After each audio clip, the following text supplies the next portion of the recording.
Hey, deep divers, and welcome back to the show. I want you to answer a quick question for yourself. Do you believe that your intelligence, your talents, your personality, are they fixed traits carved in stone? Or are they things you can cultivate and grow over time? Your answer to that simple question might be the single most important factor determining your success and happiness.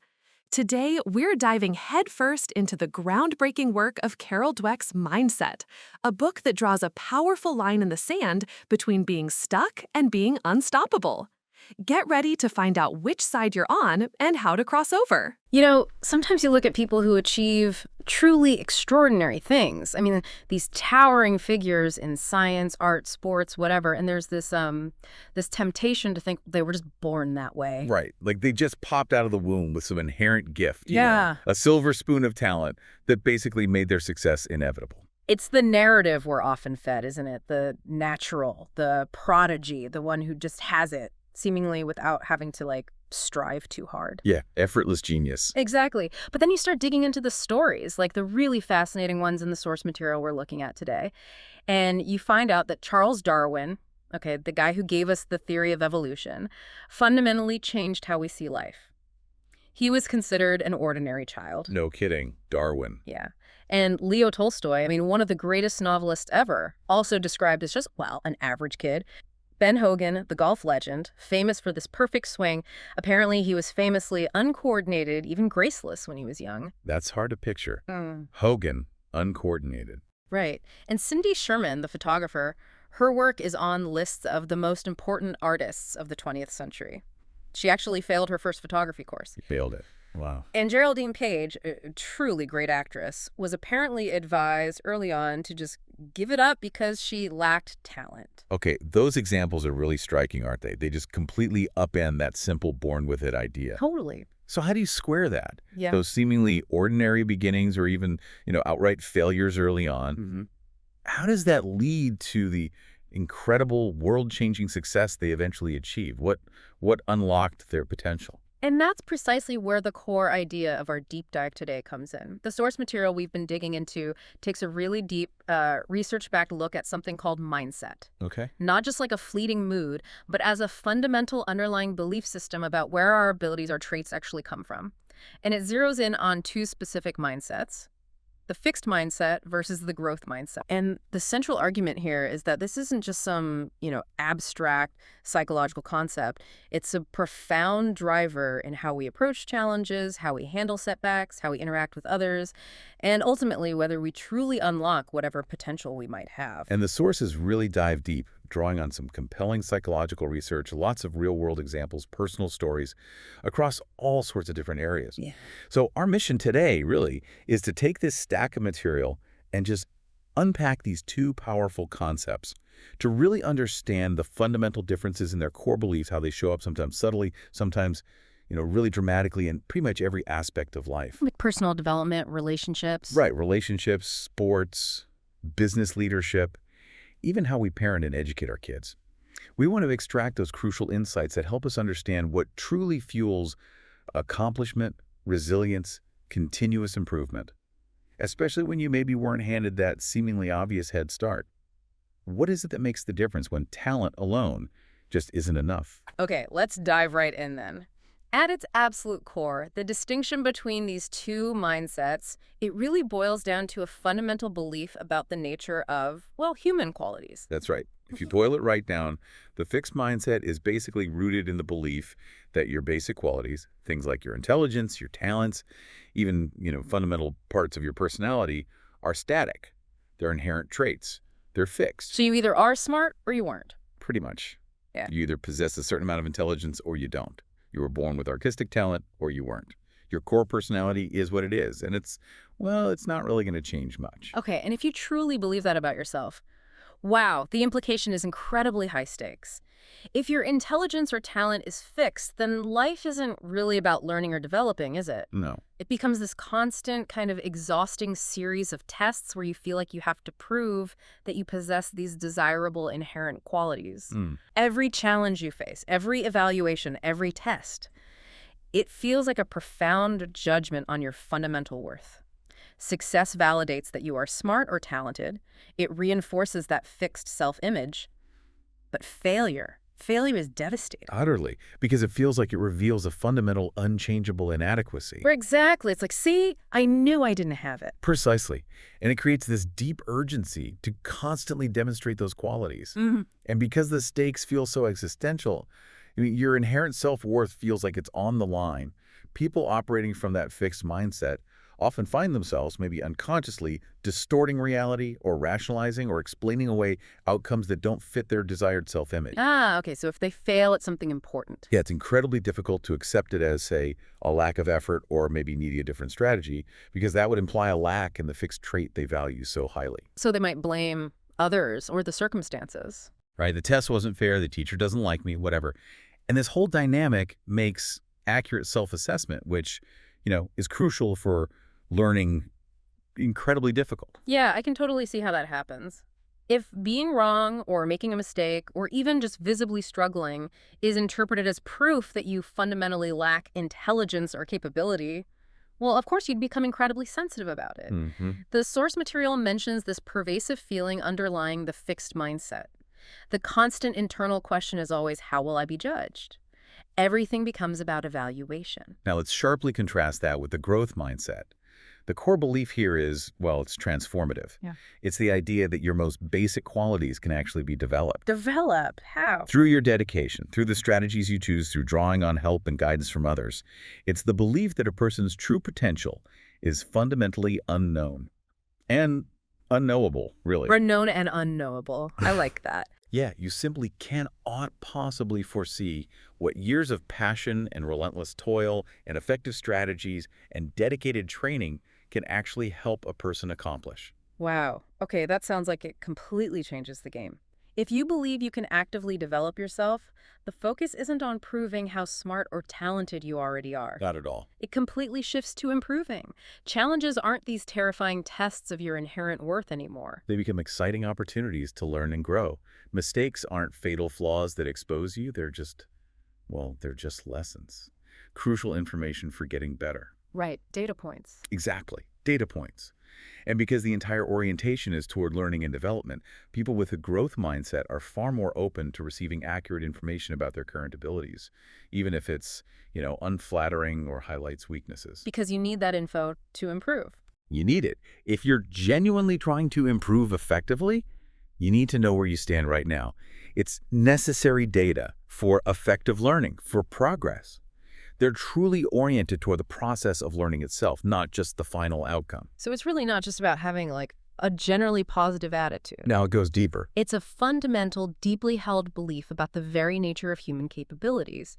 And that belief profoundly shapes how you process information, how you react to challenges and feedback, how you engage with the world. And the sources discuss how this applies not only to, intellectual abilities, the intelligence mindset, but also to personal qualities, right? Yeah. The personality mindset. Absolutely. Yeah. Ultimately, it's these core beliefs that lead you down one path where you're constantly worried about how will I be judged, or down this other path where you're focused on how can I improve. It truly is a foundational belief system that impacts pretty much every level of our engagement with life. It really is. Yeah.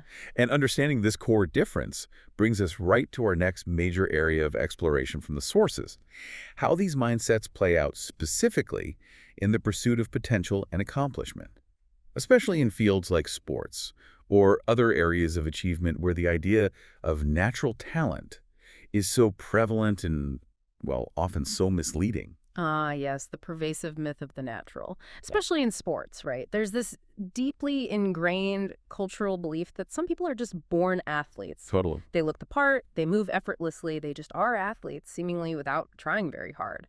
And the source material highlights how scouts, coaches, even parents often search specifically for these perceived naturals. Yeah, paying huge sums sometimes or putting immense pressure on young people based on this idea that talent is this fixed, visible thing you could just spot. Billy Beane, the baseball guy from Moneyball, he was initially scouted and signed for a massive bonus because he was seen as the ultimate natural. They were even comparing him to Babe Ruth when he was young. Wow.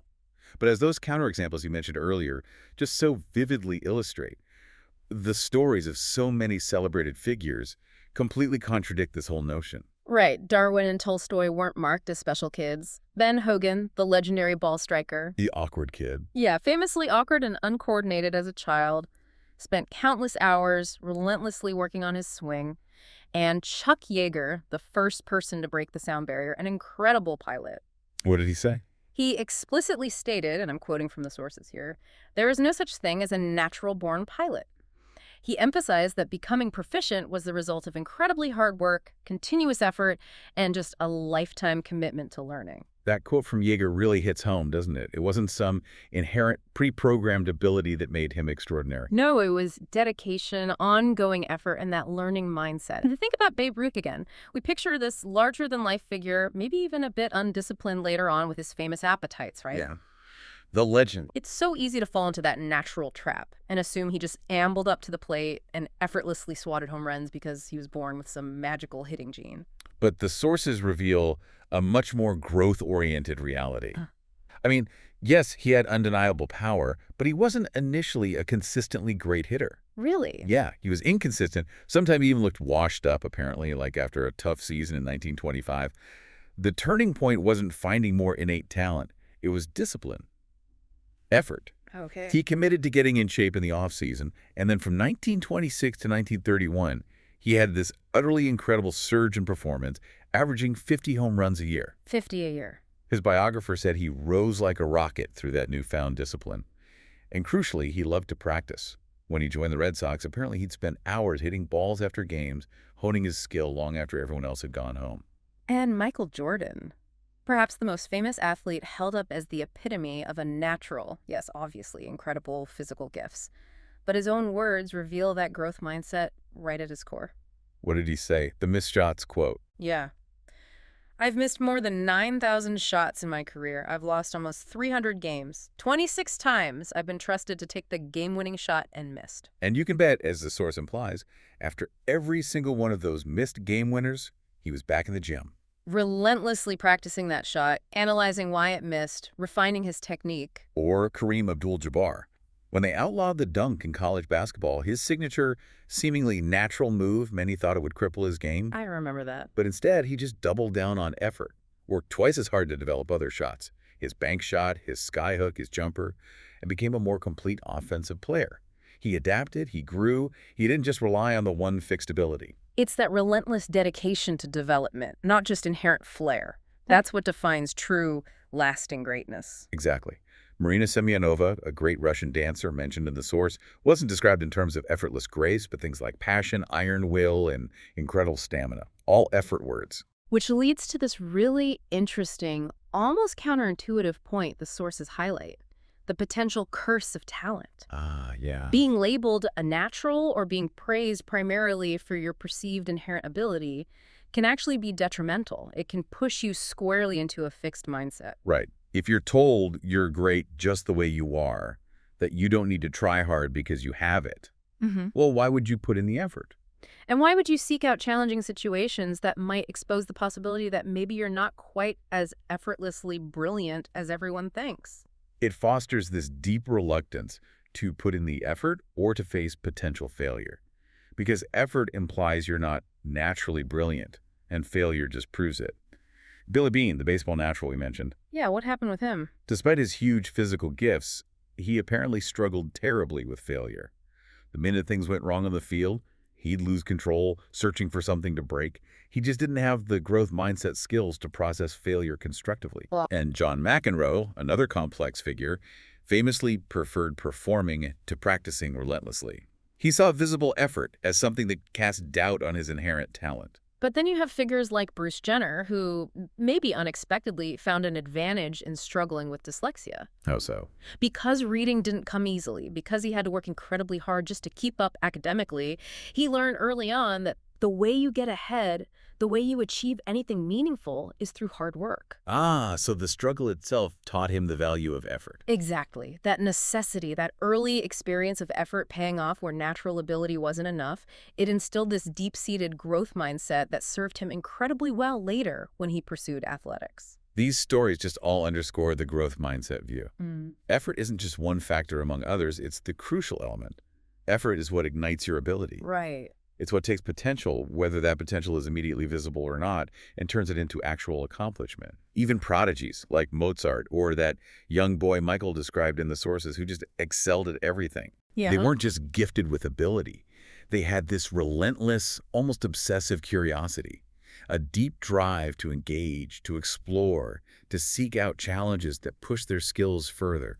Their gift was intrinsically linked to that constant, endless pursuit, that effort. Like the story of Seabiscuit and his team. Oh, yeah, that's a great one. A horse and a group of people, all sort of damaged or down and out, but they transform themselves into champions through sheer, dogged determination and effort. Yeah. Really symbolizes that idea of grit and spirit overcoming initial limitations or perceptions. That's such a vital reframing, isn't it? It's not about whether you were born with some magical fixed gift, but about your willingness to apply focused effort, embrace challenge, and commit to the process of becoming. Absolutely. Which brings us to a truly critical point: how these mindsets fundamentally influence how we handle failure and setbacks. Yeah. The inevitable stumbles on any path toward accomplishment. Right. And in the fixed mindset, failure isn't just difficult. Ah. It's catastrophic. It's not perceived as I failed at that task or my strategy didn't work. No, it goes deeper. It immediately translates to I am a failure. It's seen as a direct, unavoidable indictment of your inherent fixed traits. If you didn't succeed, it must be because you aren't intelligent enough, you aren't talented enough, you just aren't capable enough, period. And that feeling must be utterly devastating, paralyzing even. Totally. So instead of pausing to learn from the experience, the common reactions are things like defensiveness, blaming others, making excuses, or just giving up entirely. Anything to protect that fragile sense of having the right fixed traits. The sources describe those junior high students. Oh, yeah. After getting low grades, they blamed their teachers with these shockingly harsh insults, even invented elaborate conspiracy theories about favoritism. Just couldn't face the possibility it was on them. Or the students in that college chemistry course. After struggling, they just concluded chemistry wasn't their subject. Their approach to studying had been purely fixed mindset. They just read their notes over and over again, which they genuinely felt was everything possible. They equated going through the motions with actual learning effort. Exactly. And the sources show the direct negative impact. Students with a fixed mindset in these studies simply didn't make a comeback after doing poorly on a test. That initial setback confirmed their deepest fear of inadequacy. So they just disengaged. Yeah, felt helpless, like that student June who felt utterly powerless to improve despite trying. And then there's the story of Robert, that 3-year-old. Oh, the preschool thing, that was brutal. Labeled a failure by his affluent parents for not getting into the #1 preschool in New York City. A crushing, defining judgment based on a single outcome at an age when development is literally everything. It's just mind-boggling. Or the extreme tragic example of that renowned chef who committed suicide after his restaurant lost just 1 star in the Galton-Mallow rating guide. Just 1 star. In his fixed mindset world, that loss wasn't just a professional setback. It redefined him entirely, reduced his complex identity to a simple, crushing label. Failure. Has been. Wow. It absolutely transforms failure from an event you experienced into an identity you now embody. I mean, I can relate to that fear myself. The source mentions the author avoiding school competitions, not because she wasn't interested. Right, but because she didn't want to risk losing that comfortable identity of success and becoming a failure. Yeah. Ernie Els, the golfer, apparently worried about that too, fearing failure might expose a lack of fundamental ability. Whereas for the growth mindset, the perception and handling of failure are fundamentally different. Almost opposite, really. Failure isn't seen as an identity or a permanent indictment. It's seen as Vital information. yeah. Sometimes painful, sure, but always valuable information. It's an opportunity, a chance to learn precisely what went wrong, to analyze the strategies used to adjust the approach, and crucially, to increase effort where needed. That sounds like resilience in its purest form. The source tells that story of Miranda, the wrestler. Oh yeah, she suffered a brutal defeat, was dismissively called a joke. Which could have crushed her. Absolutely. Yeah. But instead, that insult ignited her. She decided, when I'm on my deathbed, I want to look back and say, I really explored myself. She embraced the challenge fully, dedicated herself to intense training. And she won an Olympic medal, right? Bronze medal. And the growth didn't stop there. After achieving that peak, she chose to go to Yale Law School, willingly putting herself right back at the bottom of a steep learning curve, just eager to see what she could grow into next. That takes guts. And another incredibly powerful example is Christopher Reeve. After the accident that paralyzed him, conventional medical science offered basically no hope for physical recovery. Right, the doctor said that was it. But Reeve, just embodying this profound growth mindset, started a rigorous, incredibly demanding exercise program, constantly pushing the boundaries of what medical professionals deemed possible for someone with his injury. Not necessarily thinking he'd walk again. Not necessarily with that fixed goal, no, but simply to see what he could accomplish, what potential he could still unlock in his body through relentless effort and innovative strategies. That's amazing. Or the grad student who got those harsh, single-spaced reviews on her paper, the kind that could easily make you feel attacked and inadequate. Yeah, wait. She didn't see it as a condemnation. She saw it as necessary, albeit painful, feedback. A vital opportunity to improve the paper, and more importantly, to improve her own research skills and understanding. So she used it. She used it. Students with a growth mindset in studies consistently showed increased grades and, crucially, they bounced back after poor test scores.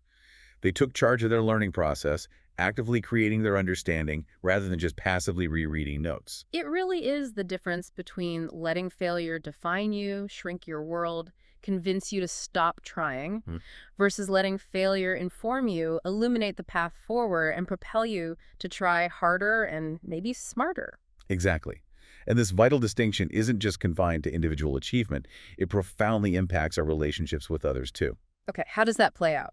Well, in the fixed mindset, relationships are often approached through that same lens of judging fixed traits. When your partner does something you dislike or that causes conflict, it's not seen as, a specific behavior to address or a skill to develop together, or maybe just a difference in perspective to navigate. Instead, it immediately escalates to, my partner is selfish, or my partner is boring. Labeling the person, not the action. Right, and that framing leads to deep dissatisfaction, frustration, often contempt, because fixed traits feel immutable, unchangeable. So what's the point? It also sounds like it breeds competition within the relationship, which just sounds exhausting. It really can. If your own sense of worth is tied to being, say, the smarter or more talented one, you might find yourself feeling threatened by your partner's success or accomplishments. The source gave examples, right? Susan's boyfriend, Martin. Yeah, a successful guy himself.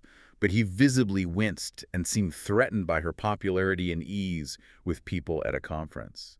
Or Cynthia, who felt this internal need to constantly surpass her partners in every single skill they possessed. That can't be healthy. Not really. And because problems are seen as these inherent fixed personality flaws, rather than situations to be addressed, people with this mindset might actively avoid confronting issues altogether, or even blind themselves to problems that are clearly there. Just sweep it under the rug. Or there's this expectation of just uncritical acceptance, like the husband mentioned, who defined a successful marriage as one where his partner accepted him totally, without ever pointing out flaws or issues. But that perspective completely shuts down growth for both people and the relationship itself. And Penelope, the one who ended relationships over. Oh yeah, relatively minor things. A tacky gift, catch up on food, bad cell phone etiquette. She saw them not as communication opportunities, but as definitive proof of fixed, unacceptable flaws that meant the person was just inherently wrong for her. Wow. Okay, so how does the growth mindset approach relationships then? Fundamentally differently. Relationships are viewed as a journey of mutual development and skill building. You understand that both partners are works in progress, right? Okay. And that the relationship itself requires ongoing effort, communication skills, and a willingness to learn how to navigate differences and challenges together. So you can acknowledge imperfections. You can acknowledge and see your partner's imperfections, because everyone has them, and still have a perfectly fine, loving relationship, because you believe in the possibility of growth, both for them and for the relationship, as this dynamic thing that can get better at handling difficulty. Problems aren't dead ends. Exactly. They're teaching moments. By navigating conflict or misunderstanding with a growth mindset, you learn crucial lessons about communication, compromise, understanding different perspectives, and ultimately about who is truly right for you by seeing how someone engages with that process of growth. So the focus is on understanding, forgiving, moving on. Right, seeing these difficulties as vital opportunities for mutual learning and actually strengthening the bond. The example of Laura and James was really good here. Yeah, that was a beautiful illustration. Instead of reacting defensively or taking Laura's initial yelling personally, James, with that growth mindset, just stayed supportive. He helped her talk through her frustrations, not by blaming, but by understanding. And over time. Over time, with that consistent support and belief in her ability to change, she learned better ways to communicate. They became, as the source describes it, vitally interested in each other's development, actively supporting each other's goals and growth, like Jane's encouraging and helping Laura pursue her dream of writing children's books. That requires getting over your own ego, though, doesn't it? Absolutely. Oh. It requires overcoming that deep ego vulnerability that the fixed mindset fosters. The source mentions that sometimes the tougher question is, who can you truly turn to when good things happen to you? Interesting point. Your failures, while painful, don't threaten others' self-esteem as much as your successes sometimes can. Being genuinely, wholeheartedly happy for a partner's achievement without feeling diminished yourself. That's a really strong sign of a growth mindset operating in the relationship, moving past that potential for competition or perceived threat. Yeah. My own experience, mentioned in the source, choosing to step forward and cultivate a relationship with my mother, despite years of bitterness, that wasn't about seeking validation for past hurts. It was about the potential for growth and connection, which ultimately led to her own later realizations and a closer bond. And Brenda and Jack's story, the communication issue. Oh yeah, that perfectly shows how a relatively simple thing, Jack forgetting to tell Brenda about changing a plan, can be totally catastrophized and blown up into judgments about fixed traits and a fixed mindset. Brenda is boring, Jack is selfish. Right. Whereas a growth mindset would frame it as simply a communication problem to understand and solve together. This whole dynamic, the profound impact of mindset on how we interact and build things with others, it must extend powerfully into the professional world too, right? Especially in leadership and business. Absolutely. The fixed mindset in leadership is often characterized by what the sources call CEO disease. CEO disease. What's that? It's the leader who operates from this perceived pedestal of inherent genius. Yeah. Wants to be seen as perfect, as the one who already has all the answers. So they might fall into the trap of sticking to the same old formulas. Exactly. Sticking to the same successful products or strategies, failing to adapt or rethink things even when the market changes. Like Leah Kaka, apparently continuing to push certain car models long after they were really in demand. And their focus tends to be on looking good in the moment. Prioritizing short-term gains, boosting stock prices, hitting quarterly targets, things that enhance their image as a brilliant, successful leader, rather than focusing on the long-term health, adaptability, and genuine growth of the company. This often manifests in that genius with 1,000 helpers model, right? Precisely. The leader is the singular brilliant mind, and everyone else is simply there to execute their brilliant ideas. That doesn't build truly extraordinary, capable teams. It creates a dependency structure where others are just seen as cogs carrying out the leader's vision. And it fosters a workplace culture where people are primarily concerned with pleasing the boss, presenting a perfect image. Right, rather than focusing on reality, confronting brutal facts, or genuinely serving the customer. The Chase Manhattan Bank example illustrates this.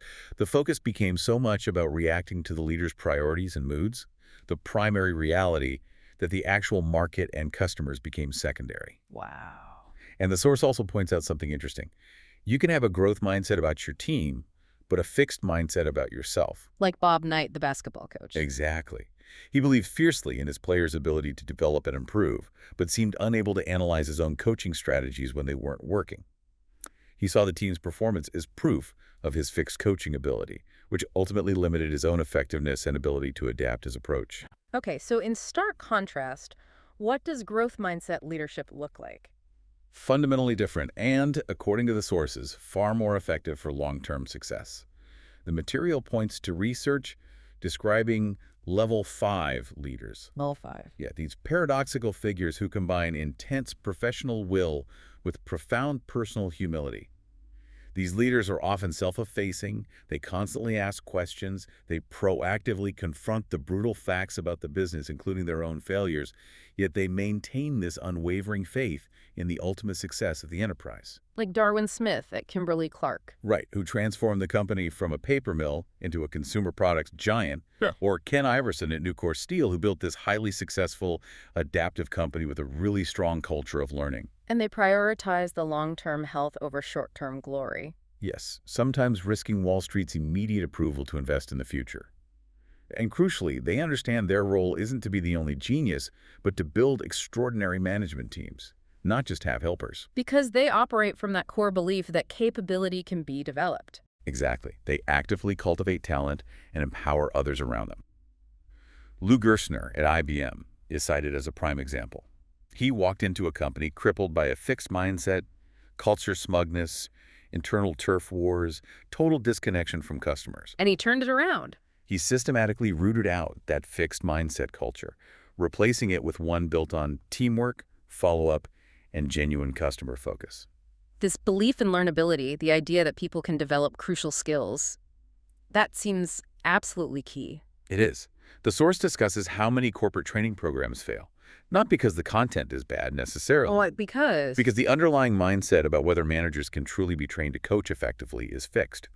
But studies show that when that core belief shifts, when the organization and individuals genuinely believe that coaching skills can be developed through effort and training, the programs are vastly more successful. it makes sense. Research on negotiation courses also found something similar.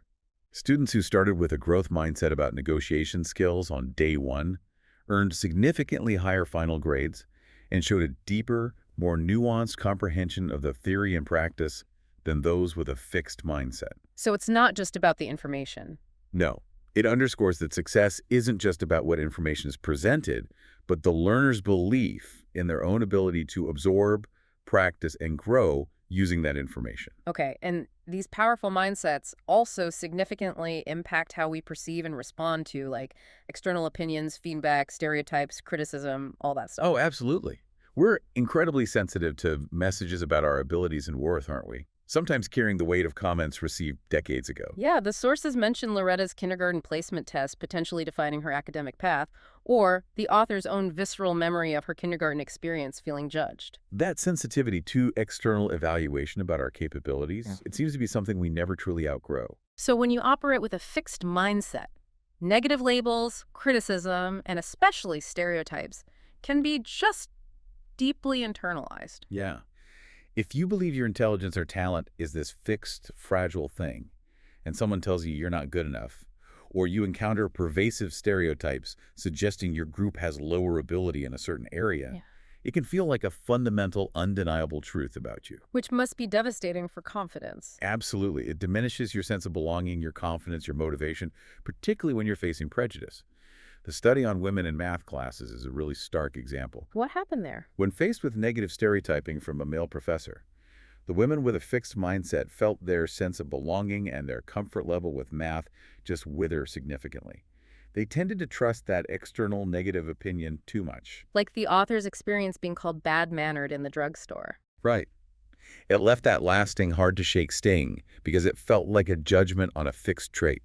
Like the stereotype or the criticism is allowed to just invade your sense of self and define you, taking away your power. It becomes an internal truth, not just someone else's opinion. Exactly. But with a growth mindset, you perceive prejudice, criticism, negative stereotypes differently. You see them as someone else's view of you, an external projection, not an inherent truth about yourself. So your confidence isn't as shaken. Your confidence in your abilities, which you know are developed through effort and learning, remains largely intact. You don't feel the need to internalize it or crumble under its weight. You're much better equipped to actually confront it, analyze it, fight back, using your actual competence. Yeah. The study found that African American students with a growth mindset who encountered a professor they perceived as condescending were able to see it as his problem, his bias, his limitation, not an indictment of their own intelligence. So they can still navigate the situation. They could find ways to recruit him for their own goal of getting an education, navigating it effectively while maintaining their self-worth.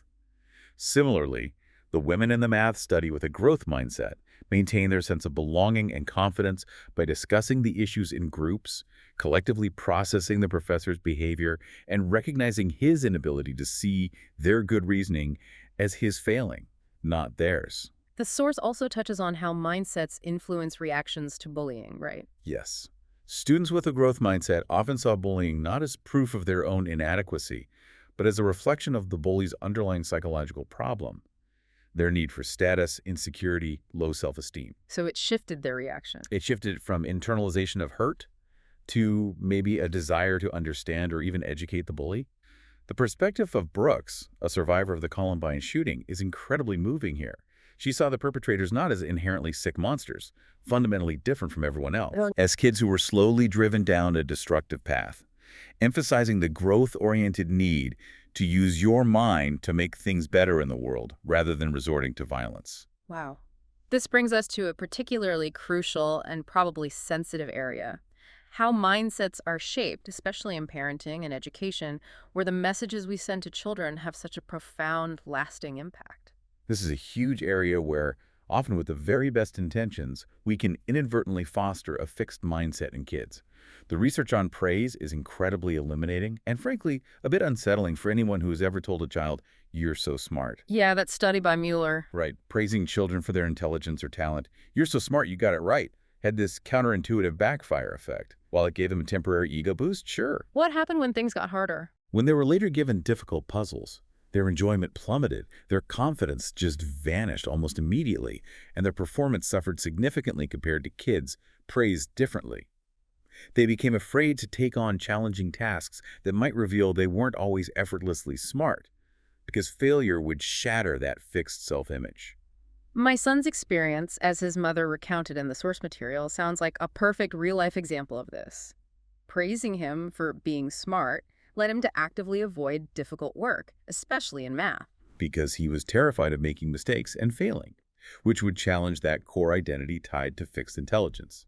Exactly. It taught him that looking smart was the goal, not the process of learning.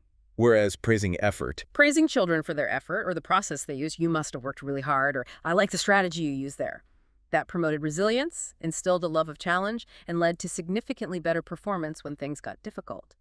These effort-praised students saw difficult problems as opportunities to sharpen their skills and consistently performed better afterward. And it's not just about praise, is it? It's also the messages we send, explicitly or implicitly, about failure. absolutely. With a fixed mindset about your child's ability, a parent might react to a poor grade or sloppy homework with judgment and labeling that attacks the child's core being. Like, "This is your homework. Can't you ever get it right? You are either dense or irresponsible. Which is it?" Exactly. That approach questions the child's fundamental fixed attributes and implies they are permanent character defects. Whereas a growth-minded response? Is fundamentally different. Right. It involves maintaining high standards, yes, but focusing on teaching the child how to meet them and learning from the mistake. It's about the process, not the judgment. So more like, "Okay, this didn't go as planned. What can you learn from this?" Right. Or, when do you think you might want to redo this and try a different approach? Or, the parent in the source who had that thoughtful conversation with his daughter Alyssa about why she couldn't go out because her chores weren't done, treating it as a lesson in responsibility and follow-through, not a judgment on her character. And Elizabeth's gymnastics father. Similar idea. After she failed to win a ribbon, he didn't comfort her by saying she was still great anyway. He gently explained that she hadn't earned it yet because she hadn't put in enough focused hard work, guiding her to understand what was needed for future success, if she wanted it. This also ties into that potentially damaging idea of wanting the best in the worst way, right? Where parents with a fixed mindset about their child's potential value, only specific predefined outcomes like getting into Harvard or whatever, above the child's actual learning, growth, interests, or well-being. Which can be incredibly crushing for the kid. Totally damaging for their developing sense of self. As seen in the stories of Sandy and Mark, who felt their parents' love and respect were totally contingent on getting into a particular Ivy League school. So true growth-minded education, like the teachers mentioned, Marva Collins, Rafus Esquith. And Sullivan DeLay. Yeah, these incredible teachers focus fiercely on fostering a deep love of learning, intellectual engagement, and dedication to hard work on fundamentals. They set incredibly high expectations for all students. But crucially, They provide the guidance, the strategies, the support necessary for them to meet those expectations. Esquith's motto is, "There are no shortcuts." And Collins echoes this with, "There is no magic here. I just love children and work harder than a lot of people, and so will you." they create classroom environments where judgment isn't the focus. Exactly, where the fear of not looking smart is removed and where learning and effort are celebrated above all else. The story of Gary, that previously resistant student who transformed into an avid reader and writer in Collins' class. Or Bruce's positive kindergarten experience. Yeah, with the teacher focused on encouragement rather than comparison, they powerfully illustrate the transformative effect of a growth-minded educational environment. Okay, so we've defined these two powerful mindsets. We've explored how they show up in all these different areas of life: potential, relationships, leadership, handling criticism, shaping the next generation. The big hopeful question then is, given how foundational these mindsets seem to be, is it actually possible to change yours? And if so, I mean, how do you even begin? Well, the really good news from the sources is that yes, change is absolutely possible. And the process of change itself can be incredibly empowering. Just learning about the fixed and growth mindsets, understanding their dynamics, that can be a powerful first step. Like seeing the Matrix for the first time? Kind of. The Brainology program mentioned in the sources, which explicitly teaches students that the brain is like a muscle that gets stronger with effort and learning. That's shown positive effects. It shifts students' focus to the physical process of their neurons growing when they tackle difficult work. And that student letter in the sources? Yeah, vividly describes how learning about mindsets was this breakthrough moment. Helped them realize their problems stemmed from trying too hard to prove they were smart and avoiding anything that felt like failure. Allowed them to finally break a self-destructive pattern. That's fascinating. The knowledge itself can actually start the shift. It can. But the sources also include a really important warning against what's termed the false growth mindset. False growth mindset. What's that? It's when people adopt the language of the growth mindset, or maybe even some of the visible strategies, without genuinely changing their deep-seated core belief about the fixed nature of abilities or traits. So they say the right things, but don't really believe them. Pretty much. They might say they believe in effort, but deep down they still think you either have it or you don't. And this actually backfires because the inconsistency between the words and the underlying belief creates dissonance, and others can often sense the lack of authenticity. Like the example of Wes, the father. Right, trying to use growth-oriented strategies with his son Mickey, but still fundamentally viewing Mickey through this fixed lens of being stubborn and unruly. It just led to more conflict because his underlying judgment hadn't actually changed. So it's not just putting on an act. You have to really work on the core belief. Not at all. Change isn't about becoming instantly perfect or never having a fixed mindset thought again. The sources describe it more realistically as becoming a recovering fixed mindsetter. It requires continuous awareness and effort. Okay, so what are the strategies? A key one highlighted is learning to recognize and name your fixed mindset voice. That internal monologue. Yeah, that voice that often pops up during triggers when you face failure, a big challenge, harsh criticism, or you compare yourself unfavorably to someone else. It's the voice telling you you're not good enough, that effort is pointless because you lack the core ability, or that others are just inherently better. And giving it a persona, like Dumbing Dan.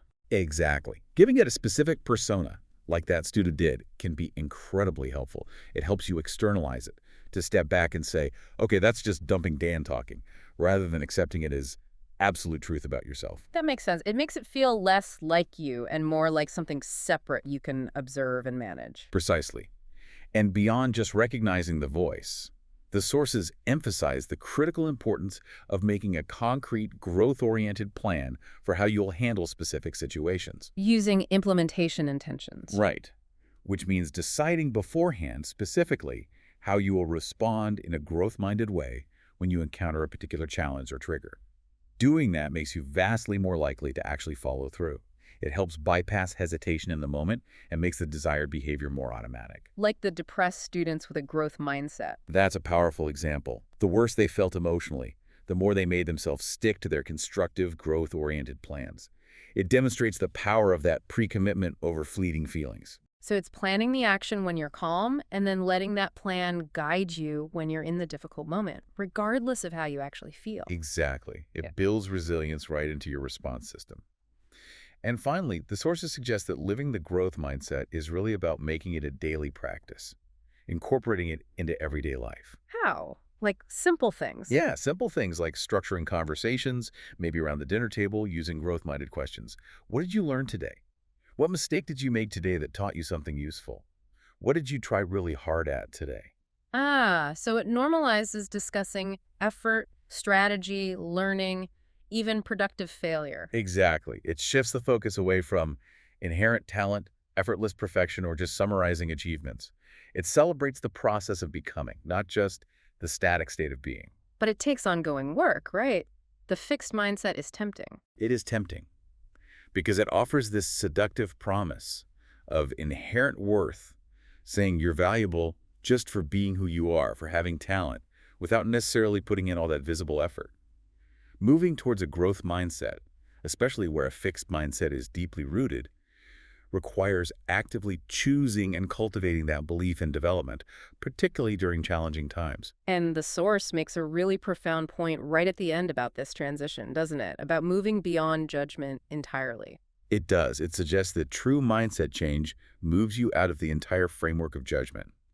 It's different from some therapeutic approaches that help you maybe refute specific negative judgments about yourself, but still kind of keep you operating within a system where judgment is the primary concern. Mindset change goes deeper.